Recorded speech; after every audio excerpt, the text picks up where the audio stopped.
ఇజ్రాయెల్లోని ఉత్తర ప్రాంతంలోని సైనిక స్థావరం, ఇజ్రాయెల్ డిఫెన్స్ ఫోర్స్ సైనిక స్థావరం మీదన 7 మిస్సైల్స్ అటాక్ చేసింది హెజ్బుల్లా.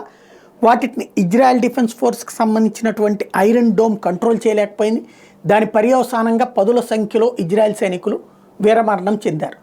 దానికి ప్రతీకారంగా Israel defence force air attacks, ఇంతవరకు కూడా మిస్సైల్ అటాక్స్ నుంచి ఇప్పుడు ఏకంగా ఎయిర్ స్ట్రైక్స్, అంటే మిస్సైల్స్ అంటే ఇక్కడ కూర్చుని అవతల ఉన్నటువంటి లక్ష్యాలను ధ్వంసం చేస్తాం, కానీ ఎయిర్ స్ట్రైక్స్ అంటే వాళ్ళ గగనతలం మీదకి వెళ్ళి మరీ పేల్చొస్తాం యుద్ధ విమానాల ద్వారా. అది ఇప్పుడు భారీ ఎత్తున లెబనాన్ మీద చేసింది. Israel jet struck deep inside south Lebanon after deadly Hezbollah rocket attack.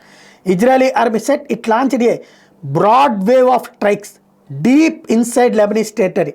Israeli bombings were reported in a number of towns in the south of the country.